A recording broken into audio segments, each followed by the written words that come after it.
Hey there, Brad Castor from GreatOptionTradingStrategies.com. Today, let's talk about how to calculate the real and annualized returns on your cash-secured put-selling trades, even complicated put-selling campaigns. Okay, this may not sound like the most exciting of topics, but if you've ever tried to figure out how a complicated put-selling campaign is really performing, you know how great it would be to have a simple method for doing so. And let's face it, if you can't get accurate tracking numbers, how can you accurately assess the trade's performance, or lack thereof for that matter? So I got a comment/request the other day from a viewer on a recent put-selling case study video asking me to share the Excel spreadsheet I used to track that trade's returns. It was a great request because that trade, or rather campaign, had 6 different legs, held for different time periods at different strikes, and at one point I added a second contract, and then later I reduced the position back down to a single contract. Now, calculating your real and annualized returns on a single leg trade at a specific strike price and held for a defined time period is super easy, and I'll show you how to do that if you don't know how. But when you're in campaign mode, either because you're repairing a put-selling trade, or maybe just because you've got a successful trade and you want to keep it going, when your cash-secured capital requirements over the life of that campaign are all over the place, how the heck do you calculate real and annualized returns on that? Well, the good news is that it's not that hard at all. And I'll show you step by step how to do that so you can create your own put-selling tracking spreadsheet. Before we get into that, a quick word on a lot of free option trading resources I put together over the years, which you might find useful. I've been trading options, primarily selling them, since 2002. And I also launched the Great Option Trading Strategies website a long time ago.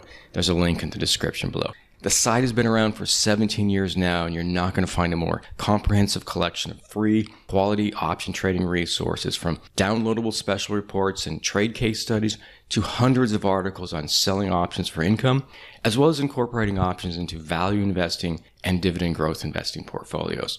I also created and run since 2012 an option trading private membership site called the Leveraged Investing Club. Now, don't worry, I'm not going to try to sell you on that today. In fact, it's actually pretty hard to get into, as I only offer it to readers of my daily options tips and insights newsletter, which you get when you download one of the site's many free special reports. Readers typically get one shot per calendar year to join the Leveraged Investing Club. The rest of the year, the daily tips newsletter is used to simply teach and share what works in the real world of option trading. Believe me, I teach and share a hell of a lot more than I ever promote. Terrible business model, by the way. Okay, so let's build you your own put-selling trade tracking spreadsheet that will enable you to calculate your real and annualized returns, even if your trade includes different strike prices and number of contracts over the life of that trade or campaign.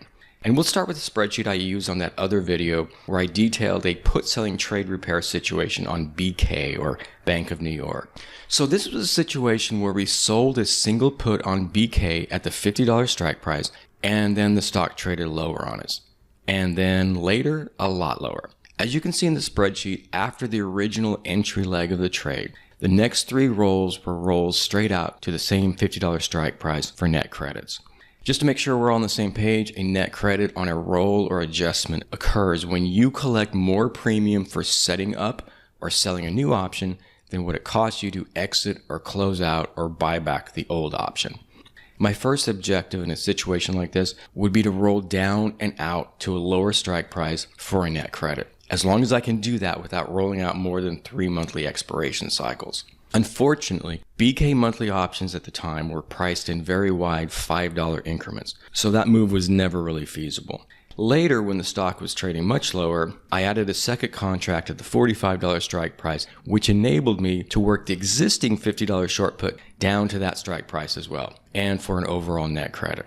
And on the final roll or adjustment of the trade, while I wasn't able to exit the position at that point, I was able to roll out another month and reduce my position back down to a single contract.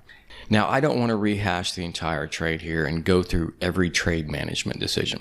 I put a link to that video at the end of this one if you want to check it out. It's a pretty cool case study that really illustrates my heads we win, tails Mr. Market loses mindset. In this case, we had a trade that totally went the wrong way on us. The stock never traded back above the original strike price of the position, let alone the share price it had been when we first entered the trade. In fact, from when we entered the trade to when we exited it, the stock was down more than 7%. And yet we walked away with solid double-digit annualized returns over 294 days. This is why I love selling options versus buying them. And this applies both to naked puts as well as covered calls, because they are so flexible and forgiving once you learn how to exploit to the fullest their structural advantages. Heads we win, tails Mr. Market loses. No joke. I make money when I'm right, and I almost always still make money when I'm wrong. I also have a trade repair playlist here on the channel if you want to see some more real-world examples of what I'm talking about. Right now, it's just the BK Trade Repair and another one involving ASO or Academy Sports, where I use the earnings calendar to help me repair the trade, but I'll be adding a lot more over time. So as you can see in the spreadsheet here, we had a certain number of days where the capital requirements were $5,000, a certain number at $9,000, and then finally at the end, a certain number at $4,500. When mashed and combined all together, that works out to be on what I call a daily average weighted cash secured capital base of $6,040.82. Now, you may be wondering, how in God's name did I come up with that number?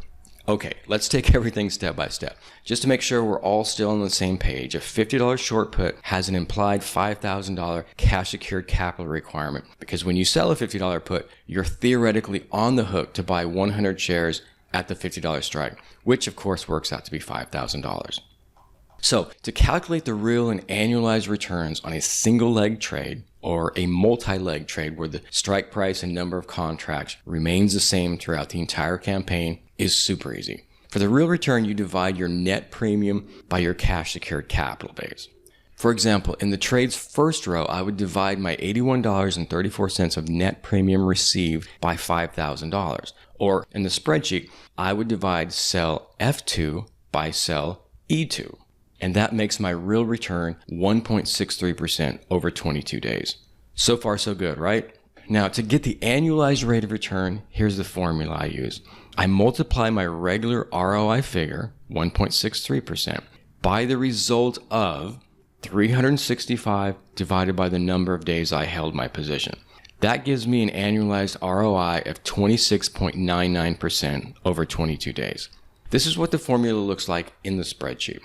I take cell H2, my ROI or real return, and multiply it by 365 divided by cell G2 or days held. If you're not exactly following how this formula works, think of it like this. If I'm making 1.63% every 22 days, to figure out how much money I would make over the course of 1 year, I would just need to figure out how many 22-day periods fit into 1 year. It turns out that there are 16.59 22-day periods in a single year. So I'm basically multiplying that 1.63% real ROI by 16.59. And that basically gives me the 26.99% annualized rate. Easy peasy. Where it gets a little more involved is when we don't have a constant capital base. Again, either because of different strike prices or different numbers of contracts, or in our case with the BK campaign, both. But nothing we can't handle, I assure you. The only tricky part is determining that daily average weighted capital base. Once we know that, it's the same process to calculate real and annualized returns, which is dividing the accumulated net premium received by the capital base for the real rate of return, and then multiplying that by the result of 365 divided by the number of days of the total campaign to determine the overall annualized ROI. Okay, that's a mouthful, I know, but keep with me here because everything's about to fall into place. The best way I've come up with to calculate the daily average weighted capital figure is to basically determine how much capital was required every single day the campaign was open. Add all that together, spoiler alert, it's going to be a very big number, and then divide all that back into the total number of days of the entire campaign. Now, it's definitely going to help to see this on a spreadsheet. To make it a little more convenient, I hid the first column, which had the different legs of the trade numbered. That way, you're not confusing those numbers with the cell row numbers. And you can see the actual formula I'm using in the formula bar above the spreadsheet. As you can see, I'm going row by row and multiplying the capital requirements for that leg by the number of days that leg was open. Or $5,000 times 22 in the first leg, another $5,000 times 23 days in the next leg, and so on. When I'm done tallying all that, I take that really big number, which again tells me for each day the trade was open, how much cash secured capital was required. And then when I have that number, I divide it by cell G8, or the total number of days of the trade or campaign. To make things even easier, I broke those numbers out into a separate little table here. In fact, when designing and customizing your own trade tracker, you could do the same thing and tack these on to the end of your spreadsheet if it would be more helpful to actually see the numbers displayed. But hopefully with this format, where you can actually see the process, it should make a lot more sense. As you can see, for the first 4 legs of the trade where I was at a single contract at the $50 strike, I'm multiplying my $5,000 of cash secured capital requirements by each of the holding periods, or 22 days, 23 days, 32 days, and 109 days.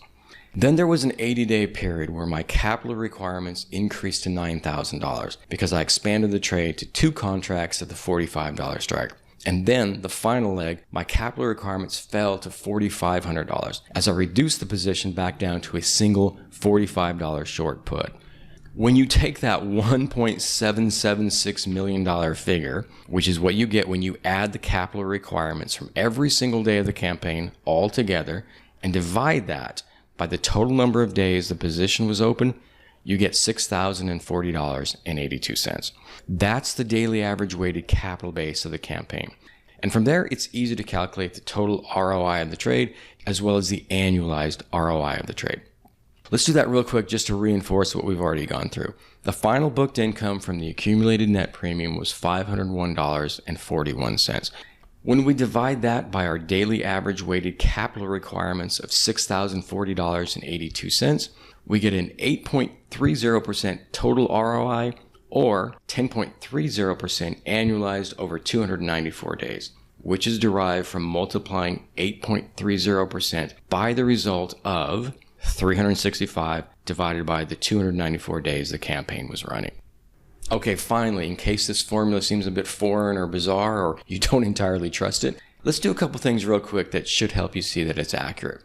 First, let's look at what happens when you apply the formula to a trade or campaign where nothing changes. Same strike price, same number of contracts, just different holding periods. So if we keep the first 4 legs of the BK campaign where it was a single contract at the $50 strike price, and eliminate the final 2 legs where the capital requirements change, you can see that, no surprise, we totally get a $5,000 daily average weighted capital base. Second, one last really simple example.